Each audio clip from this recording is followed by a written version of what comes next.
നമസ്കാരം, goodness evening ന്യൂസിലേക്ക് സ്വാഗതം. പ്രധാന വാർത്തകൾ. വിശ്വകിരീടവുമായി ഇന്ത്യൻ ടീം ജന്മനാട്ടിൽ. പ്രൗഢ സ്വീകരണം, പ്രഭാത ഭക്ഷണം മോദിക്കൊപ്പം. കുടുംബങ്ങളുടെ ശാക്തീകരണം വിശ്വാസ കൈമാറ്റത്തിന് അനിവാര്യമെന്ന് മാർ റാഫേൽ തട്ടി. കാര്യവട്ടം ക്യാമ്പസ് സംഘർഷം യാതൊരു രാഷ്ട്രീയ ഭേദവുമില്ലാതെ നടപടി സ്വീകരിച്ചുവെന്ന് മുഖ്യമന്ത്രി. ആഘോഷങ്ങൾ ആർഭാടമാകുന്ന സ്വഭാവത്തിന് മാറ്റം വരുത്തണം എന്ന് ബിഷപ്പ് അംബ്രോസ് പുത്തൻവീട്ടിൽ. യൂറോയിലും കോപ്പയിലും വമ്പൻ പോരാട്ടങ്ങൾ. വാർത്തകൾ വിശദമായി. 2020 ലോകകപ്പ് 2024 കിരീടവുമായി ഇന്ത്യൻ ക്രിക്കറ്റ് ടീം അംഗങ്ങൾ ജന്മനാട്ടിൽ മടങ്ങിയെത്തി. ദില്ലി അന്താരാഷ്ട്ര വിമാനത്താവളത്തിലെത്തിയ ടീമിന് പ്രൗഢഗംഭീരമായ സ്വീകരണമാണ് ലഭിച്ചത്. ഇന്ത്യൻ ക്രിക്കറ്റ് ടീം പ്രധാനമന്ത്രി നരേന്ദ്രമോദിയുടെ വസതിയിൽ അദ്ദേഹത്തെ സന്ദർശിച്ചു. ഡൽഹിയിലെ ലോക് കല്യാൺ മാർഗിലുള്ള വസതിയിലായിരുന്നു കൂടിക്കാഴ്ച. രാവിലെ 11 മണിയോടെ എത്തിയ ഇന്ത്യൻ സംഘം പ്രധാനമന്ത്രിക്കൊപ്പം പ്രാതൽ കഴിച്ചു. 1 മണിക്കൂറോളം കൂടിക്കാഴ്ച നീണ്ടു.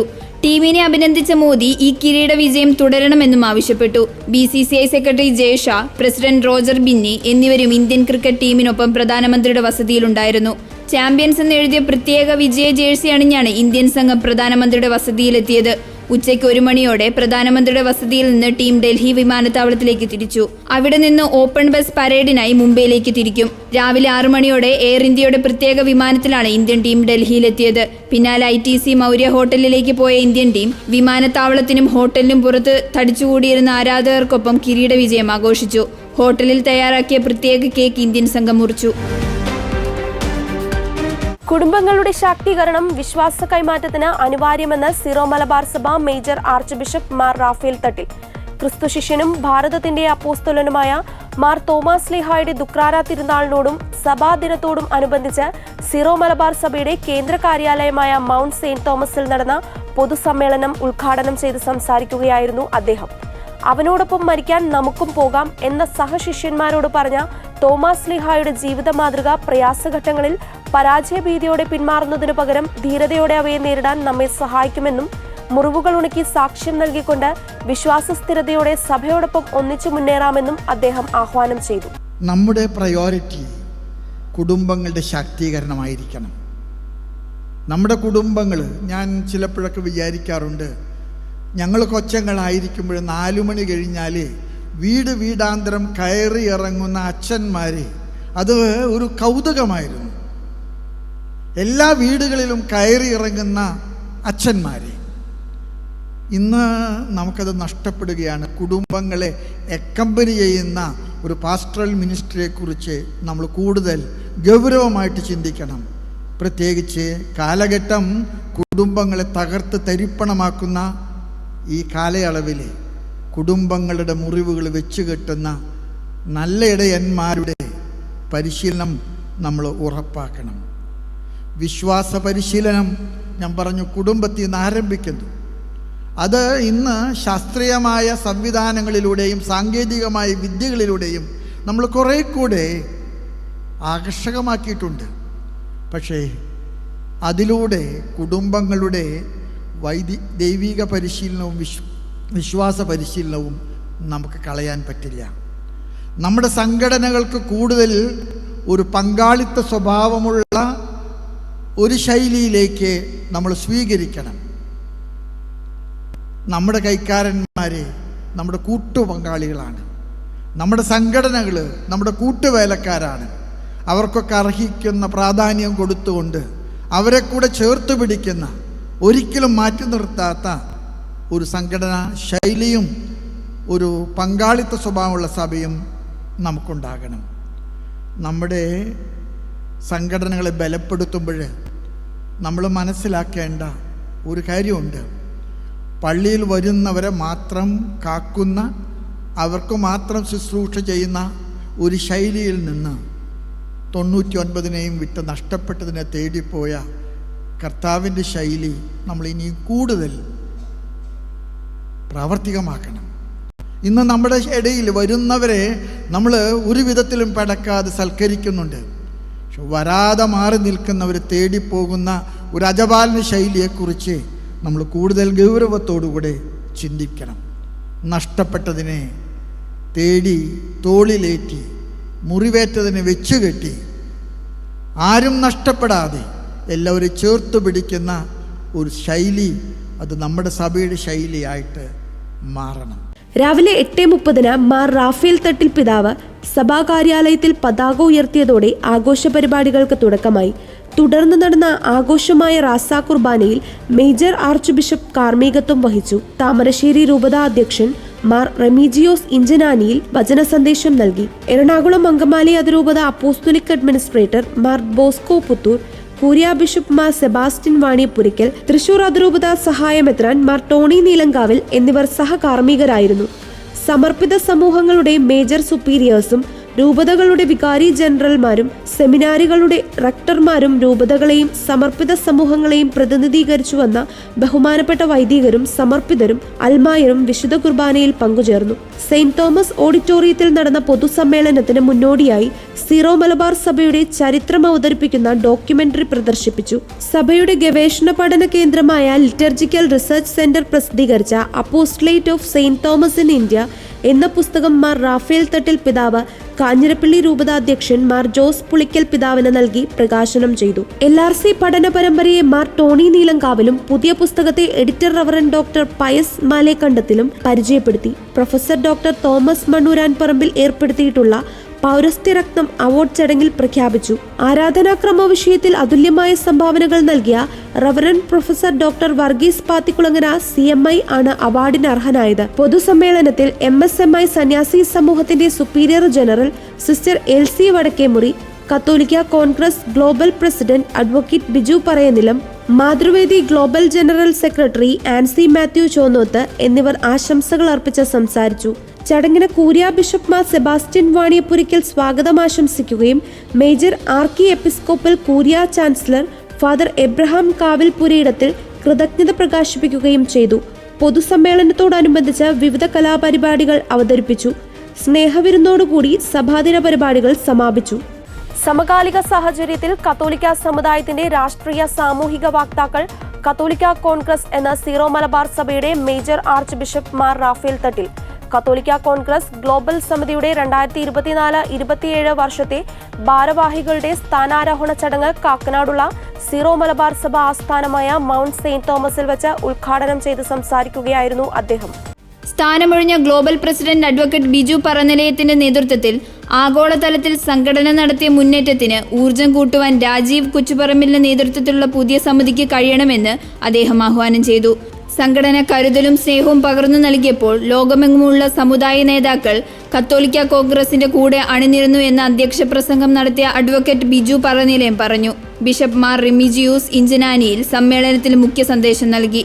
വിദേശ കുടിയേറ്റം വർദ്ധിച്ചു വരുന്ന സാഹചര്യത്തിൽ പ്രവാസി സമൂഹത്തിന്റെ ഇടയിൽ പ്രത്യേകിച്ച് ഗൾഫ് മേഖലയിൽ കത്തോലിക്ക കോൺഗ്രസ് പ്രവർത്തനം സംഘടിത രീതിയിൽ ക്രമീകരിക്കണമെന്ന് അദ്ദേഹം പറഞ്ഞു. സീറോ മലബാർ സഭ curia bishop Mar Sebastian Vaniyapurackal, father Benny Mundanatt, Syro Malabar Mathruvedi general secretary Ancy Mathew, SMYM global president advocate Sam Sunny എന്നിവർ യോഗത്തിൽ ആശംസ അർപ്പിച്ചു. ഗ്ലോബൽ പ്രസിഡന്റായി രാജീവ് കൊച്ചുപറമ്പിൽ, ജനറൽ സെക്രട്ടറിയായി പ്രൊഫസർ ജോസുകുട്ടി ഒഴുക്കയിൽ, ട്രഷററായി അഡ്വക്കേറ്റ് ടോണി പഞ്ചങ്കുന്നൽ എന്നിവർ 55 അംഗ ഭാരവാഹി സമിതിയും 150 അംഗ ഗ്ലോബൽ പ്രവർത്തക സമിതിയും സത്യപ്രതിജ്ഞ ചെയ്ത യോഗത്തിൽ വെച്ച് അധികാരം ഏറ്റെടുത്തു. Shri VV Augustine, Jacob Mundackal, doctor Joby Kakkassery, professor KM Francis, Rajesh John, Benny Antony, Treesalis Sebastian, Davis Edakkaluthur, Benny Mathew എന്നിവർ യോഗത്തിൽ സംസാരിച്ചു. ഇന്ന് ഇവിടെ കത്തോലിക്ക സഭയുടെ അഥവാ സീറോ മലബാർ സഭയുടെ സമുദായ സംഘടനയായ കത്തോലിക്ക കോൺഗ്രസ്സിന് പുതിയ ഭാരവാഹികളെ കിട്ടിയിരിക്കുന്ന ദിവസമാണിത്. ഇന്ന് അവർ സ്ഥാനം ഏറ്റെടുത്തു കഴിഞ്ഞു. ഈ സഭയുടെ തലവനും പിതാവുമായ അഭിമന്യ മാർ റാഫേൽ തട്ടിൽ മേജർ ആർച്ച് ബിഷപ്പ് അവരെ സ്ഥാനം ഭരമേൽപ്പിക്കുകയാണ് ചെയ്തത്. ഇത്രയും നാളും ബഹുമാനപ്പെട്ട അഡ്വക്കേറ്റ് ബിജു പറയനില സാറിൻ്റെ നേതൃത്വത്തിൽ കത്തോലിക്ക കോൺഗ്രസ് പ്രവർത്തിക്കുകയായിരുന്നു. കത്തോലിക്ക കോൺഗ്രസ്സിനെ ബിജു സാറ് ഗ്ലോബൽ തലത്തിൽ വളർത്തിയത് നന്ദിയോടെയാണ് ഞാൻ ഈ അവസരത്തിൽ ഓർക്കുന്നത്.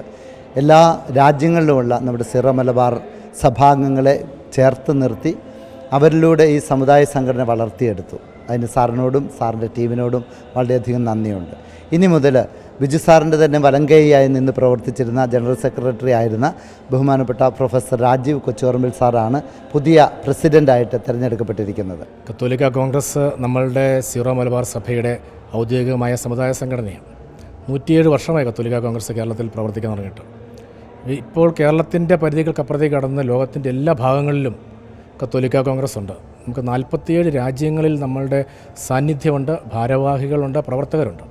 കേരളത്തിലെ പ്രത്യേകമായിട്ടുള്ള സാഹചര്യത്തിൽ നമ്മുടെ ഇവിടുത്തെ സാധാരണക്കാരായ ആളുകളുടെ ജീവിത പ്രശ്നങ്ങൾ, അവരുടെ പ്രത്യേകിച്ച് കർഷകർ നേരിടുന്ന പ്രതിസന്ധികളിലൊക്കെ നമ്മൾ നിരന്തരമായിട്ട് ഇടപെടലുകൾ നടത്തിക്കൊണ്ടിരിക്കുകയാണ്. അത് ശക്തമായിട്ട് തുടരും. അതിനപ്പുറത്തേക്ക് നമ്മളുടെ സമുദായം നേരിടുന്ന വെല്ലുവിളികൾ നിരവധിയായിട്ടുണ്ട്. പ്രത്യേകിച്ച് രാഷ്ട്രീയ മേഖലയിൽ നമ്മളുടെ ആളുകളുടെ സാന്നിധ്യം കുറഞ്ഞു വരുന്നു. ഉദ്യോഗസ്ഥ തലങ്ങളിൽ നമ്മളുടെ ആളുകൾ വളരെ കുറഞ്ഞു ഇപ്പം നമ്മുടെ യുവജനങ്ങളെല്ലാം പുറത്തേക്ക് പോകുന്ന സാഹചര്യമാണ്. ഇതിനൊക്കെ നമുക്ക് ഒരു ശക്തമായിട്ടുള്ള ഒരു പ്രതിവിധി കണ്ടെത്താനുള്ള ഒരു ശ്രമം കത്തോലിക്ക കോൺഗ്രസ് ആരംഭിച്ചിരിക്കുക.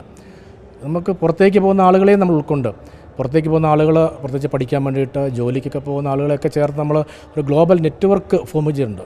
ആ ഗ്ലോബൽ നെറ്റ്വർക്കിൽ എല്ലാ സ്ഥലങ്ങളിൽ നിന്നുള്ള ആളുകൾ പരസ്പരം അങ്ങോട്ടും ഇങ്ങോട്ടും സപ്പോർട്ട് ചെയ്യുന്ന ഒരു മെക്കാനിസമാണ് ഉദ്ദേശിക്കുന്നത്. അതിപ്പം പയ്യെ ആരംഭിച്ചിട്ടുണ്ട്, ഭംഗിയായിട്ട് പോകുന്നു, കൂടുതൽ ശക്തിപ്പെടുത്തും. കേരളത്തിലാണെങ്കിലും നമ്മുടെ ഭാരതത്തിൻ്റെ പ്രത്യേകിച്ച് വടക്കേ ഇന്ത്യൻ മേഖലയിൽ നമ്മളുടെ മിഷണറിമാർ ഉൾപ്പെടെയുള്ള ആളുകൾ അഭിമുഖീകരിക്കുന്ന പ്രതിസന്ധികൾ വലുതാണ്. അത് നിരന്തരമായിട്ട് നമ്മൾ സർക്കാരിൻ്റെ ശ്രദ്ധയിൽപ്പെടുത്തും, വേണ്ട പ്രതികരണങ്ങൾ നടത്തും.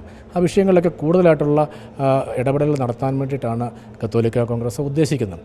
കേരളത്തിലാണെങ്കിലും നമ്മളുടെ ആളുകളുടെ ഒരു ആത്മവിശ്വാസത്തെ കൂടുതലായിട്ട് കൂട്ടിച്ചേർത്ത് സമുദായം എന്നുള്ള വികാരമുണ്ടാക്കി ആ സമുദായത്തിൻ്റെ പ്രശ്നങ്ങൾ പരിഹരിക്കാൻ ശ്രമം നടത്തും. മറ്റുള്ള സമുദായത്തെ ഒരിക്കലും നമ്മൾ ബുദ്ധിമുട്ടിപ്പിക്കാനായിട്ടോ അവരുമായിട്ട് നമ്മൾ എന്തെങ്കിലും ഒരു തരത്തിലുള്ള ഒരു സ്പർദ്ധ ഉണ്ടാക്കാനായിട്ടുള്ള ഒരു ശ്രമം നമ്മളുടെ ഭാഗത്തു നിന്നില്ല. മറിച്ച് അവരെ ഉൾക്കൊള്ളും. പക്ഷേ നമ്മൾക്ക് ന്യായമായിട്ട് വേണ്ട നമ്മളുടെ ആളുകളുടെ ആവശ്യങ്ങൾ പരിഹരിക്കാനായിട്ട് നേടിയെടുക്കാനായിട്ടുള്ള നിരന്തരമായിട്ടുള്ള ശ്രമം കത്തോലിക്ക കോൺഗ്രസിൻ്റെ ഭാഗത്തു നിന്നുണ്ടാകും.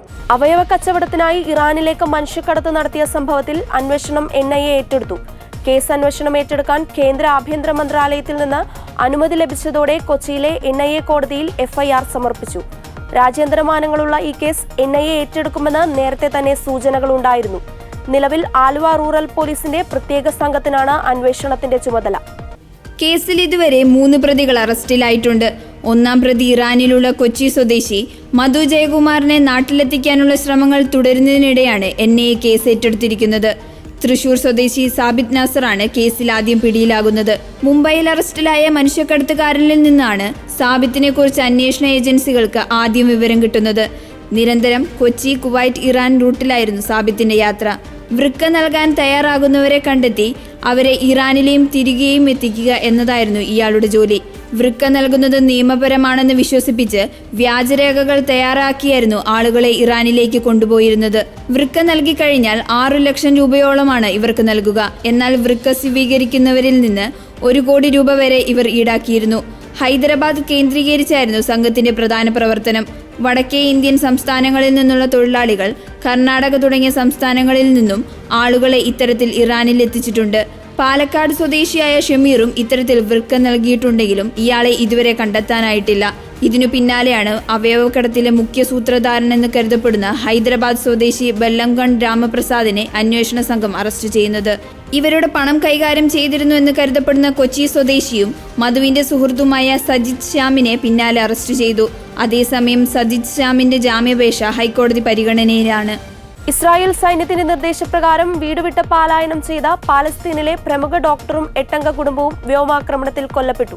പാലസ്തീനിലെ പ്രമുഖ ത്വക്ക് രോഗ വിദഗ്ധൻ ഹസൻ ഹംദനും കുടുംബവുമാണ് കൊല്ലപ്പെട്ടത്. ഇസ്രായേൽ പ്രഖ്യാപിച്ച സുരക്ഷിത മേഖലയിൽ അഭയം തേടിയ കുടുംബമാണ് ആക്രമണത്തിനിരയായത്. തെക്കൻ ഗാസയിൽ നിന്ന് ഒഴിഞ്ഞു പോകണമെന്ന ഇസ്രായേൽ സൈന്യത്തിന്റെ അന്ത്യശാസനത്തെ തുടർന്നാണ് കഴിഞ്ഞ ദിവസം അർദ്ധരാത്രി ഡോക്ടറും കുടുംബവും വീട് വിട്ട് പലായനം ചെയ്തത്. സുരക്ഷിത മേഖലയായ എയ്ദർ അൽ ബലാഹ് പട്ടണത്തിലെ ഒരു കെട്ടിടത്തിൽ ഇവർ എത്തിയതിനു ശേഷമാണ് വ്യോമാക്രമണമുണ്ടായത്. ആക്രമണത്തിൽ ഹംദാൻ കുടുംബത്തിലെ 9 പേരും മറ്റു 3 പേരും കൊല്ലപ്പെട്ടു. ഖാൻ യൂനിസിന് സമീപം അൽഖരാര, ഭാനി, സുഹൈല പ്രദേശങ്ങളിൽ നിന്ന് ഒഴിയണമെന്ന തിങ്കളാഴ്ചയാണ് ഇസ്രായേൽ അന്ത്യശാസനം നൽകിയത്. ഇതോടെ ഏതാനും മാസത്തിനിടെയുള്ള 3ാമത്തെ കൂട്ടപലായനത്തിനാണ് ഇടയായത്.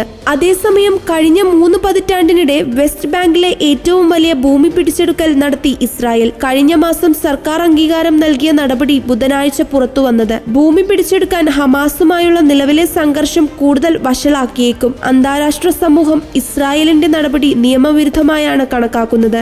വെസ്റ്റ് ബാങ്കിലുടനീളം ഇസ്രായേൽ 100-ലധികം സെറ്റിൽമെന്റുകൾ നിർമ്മിച്ചിട്ടുണ്ട്. ഇസ്രായേൽ പൗരത്വം അടക്കമുള്ള 500,000 ജൂത കുടിയേറ്റക്കാർ ഇവിടെ താമസിക്കുന്നുണ്ട്. ആഘോഷങ്ങൾ ആർഭാടമാകുന്ന സ്വഭാവത്തിന് മാറ്റം വരുത്തണമെന്ന് ബിഷപ്പ് ഡോക്ടർ അംബ്രോസ് പുത്തൻവീട്ടിൽ. കോട്ടപ്പുറം രൂപതയുടെ 37ാമത് രൂപതാ ദിനവും 3 വർഷത്തെ റൂബി ജൂബിലി ആഘോഷങ്ങളുടെ ഉദ്ഘാടനവും വിശുദ്ധ തോമാസ് ശ്ലീഹായുടെ രക്തസാക്ഷിത്വ തിരുനാളും പ്രമാണിച്ച് കോട്ടപ്പുറം സെയിന്റ് മൈക്കിൾസ് കത്തീഡ്രലിൽ അർപ്പിച്ച ദിവ്യബലിയിൽ വചനപ്രഘോഷണം നടത്തുകയായിരുന്നു അദ്ദേഹം. ആർഭാടങ്ങൾ ഉപേക്ഷിച്ച് കുടുംബത്തെയും സമൂഹത്തെയും സമുദായത്തെയും ശക്തിപ്പെടുത്തണം. അർത്ഥമില്ലാത്ത ആഘോഷങ്ങൾ ഉണ്ടാകരുത്. കുടുംബങ്ങൾക്കും സഹപ്രവർത്തകർക്കും പ്രത്യാശ നൽകുന്ന പ്രത്യാശയുടെ തീർത്ഥാടകരാകണമെന്നും ബിഷപ്പ് ഡോക്ടർ അംബ്രോസ് പുത്തൻവീട്ടിൽ ഉദ്ബോധിപ്പിച്ചു. കോട്ടപ്പുറം രൂപതയുടെ പ്രഥമ ഇടയൻ arch bishop emeritus doctor Francis Kallarakkal ദിവ്യബലിയിൽ മുഖ്യ കാർമ്മികത്വം വഹിച്ചു. Bishop emeritus doctor Joseph Karikkassery ആമുഖ പ്രഭാഷണം നടത്തി. ദിവ്യബലിക്കു ശേഷം റൂബി ജൂബിലിയുടെ ഉദ്ഘാടനം arch bishop doctor Francis Kallarakkal ദീപം തെളിയിച്ച് നിർവഹിച്ചു. Ruby jubilee logo bishop doctor Joseph Karikkassery പ്രകാശനം ചെയ്തു. ജൂബിലി പ്രാർത്ഥന വരാപ്പുഴ അതിരൂപത സഹായമെത്രാൻ ഡോക്ടർ ആന്റണി വാലുങ്കൽ ചൊല്ലിക്കൊടുത്തു. ബിഷപ്പ് ഡോക്ടർ വാലുങ്കലിനെ ബിഷപ്പ് ഡോക്ടർ അംബ്രോസ് പുത്തൻവീട്ടിൽ പൊന്നാടി അണിയിച്ച് ആദരിച്ചു. തുടർന്ന് ചേർന്ന സമ്മേളനത്തിൽ വരാപ്പുഴ അതിരൂപത അൽമായ commission associate director Shaji George മുഖ്യപ്രഭാഷണം നടത്തി. വികാരി general monsignor Roby Kalathil, chancellor father Shabu Kunnathur, family apostolate director father Nimesh Kattassery എന്നിവർ പ്രസംഗിച്ചു. വരാപ്പുഴ അതിരൂപതയുടെ വടക്കൻ പ്രദേശങ്ങൾ ഉൾച്ചേർത്ത് 1987 ജൂലൈ 3 വിശുദ്ധ ജോൺ പോൾ രണ്ടാമൻ പാപ്പയുടെ കോ ആപ്തിയൂസ് എന്ന ബൂള വഴിയാണ് കോട്ടപ്പുറം രൂപത നിലവിൽ വന്നത്. 2027 രൂപത സ്ഥാപിതമായതിന്റെ റൂബി ജൂബിലി വർഷം. 3 വർഷം നീളുന്ന റൂബി ജൂബിലിക്കാണ് തുടക്കം കുറിച്ചത്. 1987 വിശുദ്ധ തോമസ് അപ്പോസ്തലന്റെ രക്തസാക്ഷിത്വ തിരുനാളിലാണ് രൂപത സ്ഥാപിതമായത്. രൂപതയുടെ സ്വർഗീയ മധ്യസ്ഥനും തോമാസ് ലീഹയാണ്. തോമാസ് ലീഹ കപ്പലിറങ്ങിയ സ്ഥലമെന്ന പാരമ്പര്യം പ്രകീർത്തിക്കപ്പെടുന്ന മാല്യങ്കര കോട്ടപ്പുറം രൂപതയുടെ ഭാഗമാണ്. നമുക്കറിയാം, ആഘോഷം, ലത്തീൻകാരുടെ സ്വഭാവത്തിൽ ആഘോഷം എന്ന് പറഞ്ഞാൽ പലപ്പോഴും ആർഭാടങ്ങളിൽ മാത്രമായിട്ട് തീരാറുണ്ട്. ഓരോ ആഘോഷം കഴിയുമ്പോഴേക്കും ചിലപ്പോൾ ഒരുപാട് കാശ് ചിലവായി അതിനൊക്കെ അർത്ഥം ഇല്ലാതെ ആയിപ്പോകാറുണ്ട്. ഇനിയുള്ള ആഘോഷങ്ങൾക്കൊക്കെ നമുക്ക് ശരിയായ അർത്ഥം കൊടുക്കണം. 2025 സഭയുടെ തീം എന്ന് പറഞ്ഞാൽ പിൽഗ്രിംസ് ഓഫ് ഹോപ്പ്, തീർത്ഥാടക സഭ, അല്ലെങ്കിൽ നമ്മൾ പറയുന്നത് പ്രത്യാശയുടെ തീർത്ഥാടകർ. നമ്മളെല്ലാവരും നമ്മുടെ ആയിരിക്കുന്ന ഇടങ്ങളിലൊക്കെ, നമ്മുടെ കുടുംബങ്ങളിലോ സമൂഹത്തിലൊക്കെ പ്രത്യാശ കൊടുക്കാനായിട്ട് നമ്മളിനി സടകുടഞ്ഞ് എഴുന്നേൽക്കണം. നമ്മുടെ കുടുംബങ്ങൾക്കും നമ്മുടെ വ്യക്തികൾക്കും പ്രതീക്ഷയും പ്രത്യാശയും നൽകണം. നമ്മുടെ സമുദായത്തെ കെട്ടി ഉയർത്തുവാനായിട്ട് നമുക്ക് ഒരുമിച്ച് ഒരു യാത്ര, നവീകരണം ആവശ്യമാണ്.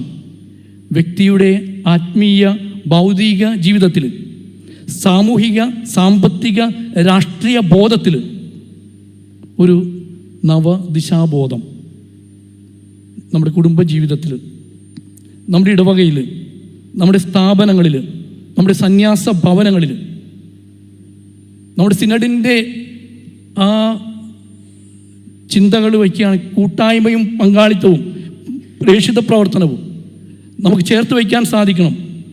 രാജകീയ പൗരോഹിത്യ പ്രവാചക ദൗത്യം ഏറ്റെടുത്തവരാണ് നമ്മൾ എന്ന് മനസ്സിലാക്കിക്കൊണ്ട് നമുക്ക് ലത്തീൻ സമുദായ അംഗങ്ങളാണെന്ന് അഭിമാനിച്ചുകൊണ്ട് വിശുദ്ധ തോമസിനെ പോലെ തൻ്റെ ജീവിതത്തിൽ എന്തൊക്കെയാണോ താൻ ആയിരുന്നതെന്ന് തിരിച്ചറിഞ്ഞുകൊണ്ട് ചങ്കൂറ്റത്തോടെ പ്രവർത്തിക്കേണ്ട സമയത്ത് ചങ്കൂറ്റത്തോടും, സംശയത്തോടെ നിൽക്കേണ്ട സമയത്ത് സംശയത്തോടും, വാശിയോടെ ആയിരിക്കുമ്പോൾ വാശിയോടും, മൗനം അവലംബിക്കേണ്ട സമയത്ത് പക്വതയുള്ള മൗനത്തോടും കൂടി പരിശുദ്ധാത്മാവിൻ്റെ പ്രാർത്ഥന ചൈതന്യത്താൽ നിറഞ്ഞ് ജീവിക്കുവാനായിട്ട് നമ്മളൊരു തുടക്കം കുറിക്കണം. വിശുദ്ധ ഇറനേവുസിൻ്റെ ഒരു വാചകം പറഞ്ഞ് ഞാൻ അവസാനിപ്പിക്കാൻ ആഗ്രഹിക്കുകയാണ്. God's glory is when human fully alive. ദൈവത്തെ മഹത്വപ്പെടുത്തുന്നത് മനുഷ്യൻ തൻ്റെ കഴിവുകളെല്ലാം പുറത്തെടുക്കുമ്പോഴാണ്. നമുക്കെല്ലാം ദൈവം നൽകിയിരിക്കുന്ന കഴിവുകളെല്ലാം പുറത്തെടുക്കുമ്പോൾ ദൈവം സൃഷ്ടിച്ചത് ഇത്രയ്ക്ക് സുന്ദരമായ സൃഷ്ടിയാണെന്ന് ദൈവത്തിന് തന്നെ സന്തോഷത്തോടെ പറയാൻ പറ്റും. ഉൽപ്പത്തി പുസ്തകം 6-ാം അധ്യായം 6-ാം വാക്യം, വീണ്ടും ആവർത്തനം വരുത്തരുത്, മനുഷ്യനെ സൃഷ്ടിച്ചതിൽ ദൈവം സങ്കടപ്പെട്ടു എന്ന് പറയാൻ അവസരം കൊടുക്കരുത്. പറയണം, നമ്മെ നോക്കിയിട്ട് പറയണം, നമ്മെ കണ്ടിട്ട് പറയണം. ആ അച്ഛൻ, ആ സിസ്റ്റർ, ആ അൽമായൻ, ആ കത്തോലിക്കൻ, ആ കൊട്ടപ്പുറത്തുകാരൻ, ആ വരാപ്പുഴക്കാരൻ, അല്ലെങ്കിൽ ആ ലത്തീൻകാരൻ മിടുക്കനാണ്, മിടുക്കിയാണ്. ഇവരെ കണ്ട് ജീവിക്കാനായിട്ട്, അങ്ങനെ ദൈവികമായ ചൈതന്യത്താൽ നിറഞ്ഞു നിൽക്കാനായിട്ട് നമുക്ക് സാധിക്കണം. നീറ്റ് UG പരീക്ഷാ പേപ്പർ ക്രമക്കേടിൽ നിർണായക അറസ്റ്റ്. മുഖ്യ സൂത്രധാരൻ അമിത് സിംഗിനെ ജാർഖണ്ഡിൽ നിന്ന് CBI അറസ്റ്റ് ചെയ്തു. ഹസാരിബാഗിലെ സ്കൂൾ പ്രിൻസിപ്പൽ ഇസാൻ ഉൾ ഹഖ്, പരീക്ഷാ സെന്റർ സൂപ്രണ്ട് ഇംതിയാസ് ആലം എന്നിവരടക്കം കേസിൽ നേരത്തെ അറസ്റ്റിലായിരുന്നു. ഹസാരിബാഗിലെ സ്കൂളിൽ നിന്നാണ് ചോദ്യപേപ്പർ ചോർന്നത്. ഇതുമായി ബന്ധപ്പെട്ടാണ് സ്കൂൾ പ്രിൻസിപ്പലിനെയും പരീക്ഷാ സെന്റർ സൂപ്രണ്ടിനെയും അടക്കം നേരത്തെ CBI അറസ്റ്റ് ചെയ്തിരുന്നു. നീറ്റ് പരീക്ഷ പേപ്പർ ചോർച്ചയിൽ ഗുജറാത്തിലും ബീഹാറിലുമടക്കം CBI റെയ്ഡ് നടത്തി. ഗോദ്ര, അഹമ്മദാബാദ് ഉൾപ്പെടെ 7 ഇടങ്ങളിലാണ് CBI പരിശോധന നടത്തിയത്. നീറ്റ് പരീക്ഷാ ക്രമക്കേടിൽ ജൂൺ 23-നാണ് CBI കേസെടുക്കുന്നത്. ഛത്തീസ്ഗഡ്, ജാർഖണ്ഡ്, ബീഹാർ, മഹാരാഷ്ട്ര, ഹരിയാന തുടങ്ങിയ സംസ്ഥാനങ്ങളിലാണ് അന്വേഷണം. 1-ാം റാങ്ക് ലഭിച്ചവരിൽ 44 പേർക്ക് ഗ്രേസ് മാർക്ക് നൽകിയെന്നാണ് NTA വിശദീകരിക്കുന്നത്. സമയക്കുറവ് കൊണ്ട് പരീക്ഷ എഴുതാൻ കഴിഞ്ഞില്ലെന്ന പരാതി ഉന്നയിച്ചവർക്കും NCERT പാഠപുസ്തകത്തിലെ ഉത്തരത്തിന്റെ പിഴവിനും ഗ്രേസ് മാർക്ക് നൽകിയതാണ് ഉയർന്ന റാങ്ക് നേടിയവരുടെ എണ്ണം കൂടാൻ കാരണമെന്ന് പിന്നീട് NTA വാർത്താക്കുറിപ്പിറക്കിയിരുന്നു. മുൻ കോടതി വിധികളുടെ അടിസ്ഥാനത്തിലാണ് ഗ്രേസ് മാർക്ക് നൽകിയെന്നാണ് NTA അവകാശപ്പെടുന്നത്. ചോദ്യപേപ്പർ ചോർന്നതാണെന്ന ആക്ഷേപം ബീഹാർ പോലീസ് എടുത്ത കേസിന് പിന്നാലെ ശക്തമായി. പിന്നാലെയാണ് ചോദ്യപേപ്പർ ചോർച്ചയുടെ വിവരങ്ങൾ പുറത്തുവന്നത്. നീറ്റ് UG ചോദ്യക്കടലാസ് ചോർച്ചയുമായി ബന്ധപ്പെട്ട് കേന്ദ്ര മാനവ വിഭവശേഷി മന്ത്രാലയത്തിന്റെ പരാതിയിലാണ് CBI കേസെടുത്തത്. നാഷണൽ ടെസ്റ്റിംഗ് ഏജൻസി മെയ് 5-ന് നടത്തിയ പരീക്ഷ എഴുതിയത് 23 ലക്ഷം പേരാണ്. ജൂൺ 4-ന് ഫലം പ്രഖ്യാപിച്ചതിനു പിന്നാലെ പരീക്ഷാ നടത്തിപ്പ് സംബന്ധിച്ച ആരോപണങ്ങൾ ഉയരുകയായിരുന്നു. ഭൂമി ഇടപാടുമായി ബന്ധപ്പെട്ട കേസിൽ പണം തിരികെ നൽകി സംസ്ഥാന പോലീസ് മേധാവി S ദർവേഷ് സാഹിബ്. ഇടപാടിലെ ക്രമക്കേട് സംബന്ധിച്ച് മുഖ്യമന്ത്രിക്ക് പരാതി നൽകിയ വിവരവും പൊളിറ്റിക്കൽ സെക്രട്ടറി P ശശി ഇടപെട്ട കാര്യവും പരാതിക്കാരനായ ഉമ്മർ ഷെരീഫ് വെളിപ്പെടുത്തിയതോടെ സർക്കാരും പ്രതിരോധത്തിലായിരുന്നു. DGPയുടെ ചേംബറിൽ വച്ച് 5 ലക്ഷം രൂപ പണമായി നൽകിയെന്ന് പരാതിക്കാരൻ മുഖ്യമന്ത്രിക്ക് നൽകിയ പരാതിയിൽ വെളിപ്പെടുത്തിയത് പണമിടപാട് സംബന്ധിച്ച നിയമങ്ങൾക്ക് വിരുദ്ധമാണെന്ന റിപ്പോർട്ടുകളും ഒത്തുതീർപ്പിന് വേഗം കൂട്ടി. കരാർ പ്രകാരമാണ് ഭൂമി വിൽപ്പനയിൽ ഇടപെട്ടതെന്നും നിയമപരമായി മുന്നോട്ടു പോകുമെന്നും ആദ്യം നിലപാട് സ്വീകരിച്ച DGP ഒടുവിൽ ഒത്തുതീർപ്പിന് വഴങ്ങുകയായിരുന്നു. പണം തിരികെ കിട്ടിയാൽ കേസിനില്ലെന്ന് ഉമർ ഷെരീഫ് പറഞ്ഞിരുന്നു. ഉന്നതതലത്തിലുള്ള മധ്യസ്ഥ ചർച്ചകൾക്കൊടുവിലാണ് ഒത്തുതീർപ്പിന് കളമൊരുങ്ങിയത്. വിവാദം മുന്നോട്ടു പോകുന്നത് പോലീസ് മേധാവിയുടെ വിശ്വസ്തതയെ തന്നെ ബാധിക്കുമെന്ന് മധ്യസ്ഥരായെത്തിയവർ മുന്നറിയിപ്പ് നൽകി. ഒടുവിൽ പ്രവാസിയായ ഉമർ ഷെരീഫിൽ നിന്ന് അഡ്വാൻസായി വാങ്ങിയ മുഴുവൻ പണവും മടക്കി നൽകാൻ തീരുമാനിക്കുകയായിരുന്നു. അതീവ രഹസ്യമായായിരുന്നു നടപടികൾ. 30 ലക്ഷം രൂപയും തിരികെ നൽകി. തുടർന്ന് കോടതിക്ക് പുറത്ത് കേസ് ഒത്തുതീർപ്പായതായി അറിയിച്ച DGPയുടെയും പരാതിക്കാരന്റെയും അഭിഭാഷകർ ഇന്നലെ തിരുവനന്തപുരം അഡീഷണൽ സബ് കോടതിയിൽ അപേക്ഷ നൽകി. പണം തിരികെ നൽകുന്ന മുറയ്ക്ക് ജപ്തി നടപടികൾ ഒഴിവാക്കാമെന്നായിരുന്നു കോടതി ഉത്തരവ്. 74 ലക്ഷം രൂപയ്ക്ക് ഭൂമി വിൽക്കാൻ സമ്മതിക്കുകയും മുൻകൂറായി 30 ലക്ഷം വാങ്ങുകയും ചെയ്ത ശേഷം DGPയെയും ഭാര്യയെയും കരാർ വ്യവസ്ഥകൾ ലംഘിച്ചെന്ന പരാതിയെ തുടർന്ന് വ്യവസ്ഥകളോട് ഭൂമി ജപ്തി ചെയ്യാൻ തിരുവനന്തപുരം അഡീഷണൽ സബ് കോടതി ഉത്തരവിട്ടിരുന്നു. ഉത്തരവ് വന്നിട്ടും പണം DGP മടക്കി നൽകിയിരുന്നില്ല. DPI ജംഗ്ഷന് സമീപം താമസിക്കുന്ന മുൻ പ്രവാസി T ഉമ്മർ ഷെരീഫാണ് DGPക്കും ഭാര്യയ്ക്കുമെതിരെ കോടതിയെ സമീപിച്ചത്. കാര്യവട്ടം ക്യാമ്പസ് സംഘർഷത്തിൽ യാതൊരു രാഷ്ട്രീയ ഭേദവുമില്ലാതെയാണ് നടപടി സ്വീകരിച്ചതെന്ന് മുഖ്യമന്ത്രി. അന്വേഷണം നടത്തി ശക്തമായ നടപടി സ്വീകരിക്കുമെന്നും ഇത്തരം പ്രശ്നങ്ങൾ ഉണ്ടാകാതിരിക്കാൻ ബന്ധപ്പെട്ടവർ നടപടി സ്വീകരിക്കണമെന്നും മുഖ്യമന്ത്രി പറഞ്ഞു. കാര്യവട്ടം ക്യാമ്പസ് സംഘർഷം പ്രതിപക്ഷം നിയമസഭയിൽ ആയുധമാക്കിയപ്പോൾ മറുപടി പറയുകയായിരുന്നു മുഖ്യമന്ത്രി. തിരുവനന്തപുരം സിറ്റിയിലെ ശ്രീകാര്യം പോലീസ് സ്റ്റേഷൻ പരിധിയിലുള്ള കേരള സർവകലാശാലയുടെ കാര്യവട്ടം ക്യാമ്പസിൽ 2/7/2014 രാത്രിയും പിറ്റേന്ന് പുലർച്ചെ ശ്രീകാര്യം പോലീസ് സ്റ്റേഷന് മുന്നിലും 2 വിഭാഗം വിദ്യാർത്ഥികൾ തമ്മിൽ സംഘർഷം നടന്നതിൽ പോലീസ് കേസുകളെടുത്ത് അന്വേഷിച്ചു വരുന്നു. 2/7/2024 രാത്രി കാര്യവട്ടം മെൻസ് റിസർച്ച് ഹോസ്റ്റലിൽ പുറത്തു നിന്നുള്ള ഒരാൾ പ്രവേശിച്ചത് കാരണമുണ്ടായ തർക്കമാണ് സംഘർഷത്തിലേക്ക് നയിച്ചതായി റിപ്പോർട്ട് ചെയ്തിട്ടുള്ളത്. KSU നേതാക്കളോടൊപ്പമാണ് ക്യാമ്പസിന് പുറത്തു നിന്നുള്ള ജോബിൻസൺ എന്നയാൾ എത്തിയതെന്ന് പോലീസ് റിപ്പോർട്ടുകളിൽ നിന്ന് മനസ്സിലാക്കുന്നു. തർക്കത്തെ തുടർന്നുണ്ടായ സംഘർഷത്തിൽ 15ഓളം SFI പ്രവർത്തകർക്കെതിരെ KSU നേതാവിൻ്റെ മൊഴിയുടെ അടിസ്ഥാനത്തിൽ ശ്രീകാര്യം പോലീസ് ക്രൈം നമ്പർ 710/2024 പ്രകാരം കേസ് രജിസ്റ്റർ ചെയ്ത് അന്വേഷണം നടത്തിവരുന്നു. തുടർന്ന് KSU യൂത്ത് കോൺഗ്രസ് പ്രവർത്തകർ ശ്രീകാര്യം പോലീസ് സ്റ്റേഷൻ ഉപരോധിച്ചു. കോൺഗ്രസ് MLAമാരായ ശ്രീ ചാണ്ടി ഉമ്മൻ, ശ്രീ M. വിൻസെൻ്റ് എന്നിവർ സ്ഥലത്തെത്തി ഉപരോധത്തിന് നേതൃത്വം നൽകുകയും ചെയ്തു. ഈ സമയത്ത് KSU യൂത്ത് കോൺഗ്രസ് പ്രവർത്തകരുടെ ഭാഗത്തു നിന്ന് പോലീസിന് നേരെ കല്ലേറുണ്ടായി. ഡ്യൂട്ടിയിലുണ്ടായിരുന്ന സീനിയർ പോലീസ് ഓഫീസർ സന്തോഷിന് കല്ലേറിൽ നെഞ്ചിൽ പരിക്കേറ്റു. ഈ സംഭവത്തിൽ പോലീസ് ഉദ്യോഗസ്ഥൻ്റെ മൊഴിയുടെ അടിസ്ഥാനത്തിൽ MLAമാരായ M. വിൻസെൻ്റ്, ചാണ്ടി ഉമ്മൻ എന്നിവർക്ക് പുറമെ 20ഓളം KSU യൂത്ത് കോൺഗ്രസ് പ്രവർത്തകർക്കെതിരെ crime number 709/2024 Sreekaryam police case register ചെയ്ത് അന്വേഷണം നടത്തി വരുന്നു. ഇതേസമയം SFI പ്രവർത്തകരും സ്റ്റേഷന് സമീപത്തുണ്ടായിരുന്നു. സംഘർഷാവസ്ഥ സംജാതമായ സാഹചര്യത്തിൽ 20ഓളം SFI പ്രവർത്തകർക്കെതിരെയും ശ്രീകാര്യം പോലീസ് ക്രൈം നമ്പർ 708/2024 സ്വമേധയാ കേസ് രജിസ്റ്റർ ചെയ്തിട്ടുണ്ട്.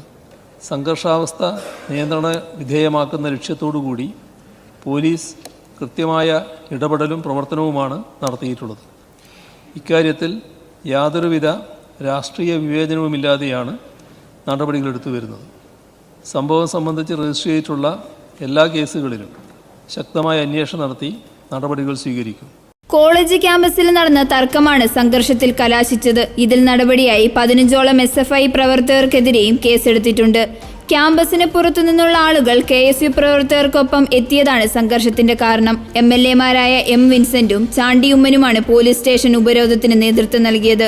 ഒരു പോലീസുകാരന്റെ മൊഴിയുടെ അടിസ്ഥാനത്തിലാണ് MLAമാർക്കെതിരെ കേസെടുത്തതെന്നും മുഖ്യമന്ത്രി പറഞ്ഞു.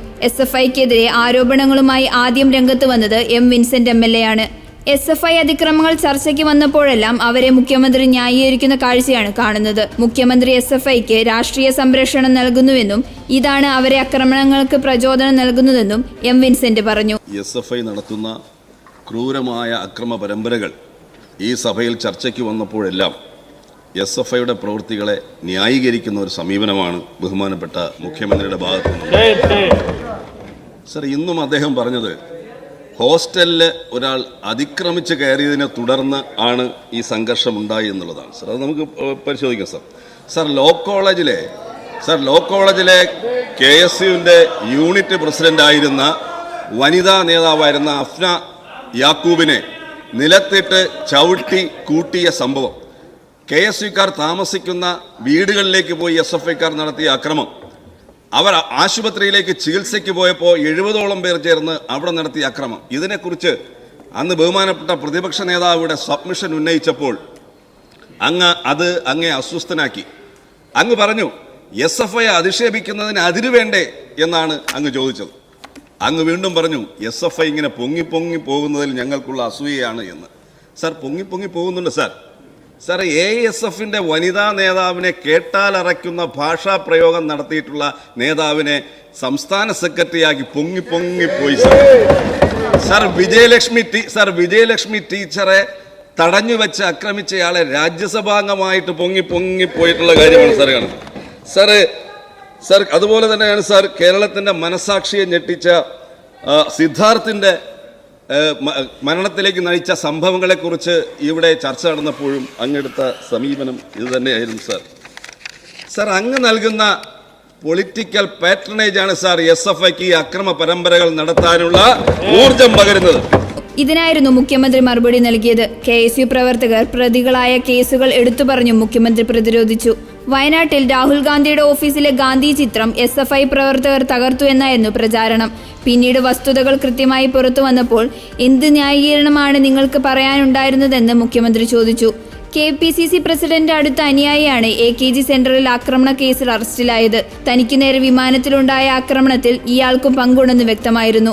ഏതെല്ലാം തരത്തിലുള്ള മാധ്യമവേട്ട നേരിട്ടാണ് ഞങ്ങളെല്ലാം ഇവിടെ നിൽക്കുന്നത് എന്ന് ചോദിച്ച മുഖ്യമന്ത്രി, ഈ പ്രചാരണം കൊണ്ടൊന്നും തകർന്നു പോകുന്നവരല്ല ഞങ്ങളൊന്നും, അങ്ങനെ ഒരു വ്യാമോഹം വേണ്ടെന്നും മറുപടി നൽകി. ഇതോടെ ഗുഡ്നസ് ഈവനിംഗ് ന്യൂസ് പൂർണ്ണമാകുന്നു. കൂടുതൽ വാർത്താ അപ്ഡേറ്റുകൾക്കായി ഗുഡ്നസ് ഓൺലൈൻ സന്ദർശിക്കുക. നന്ദി.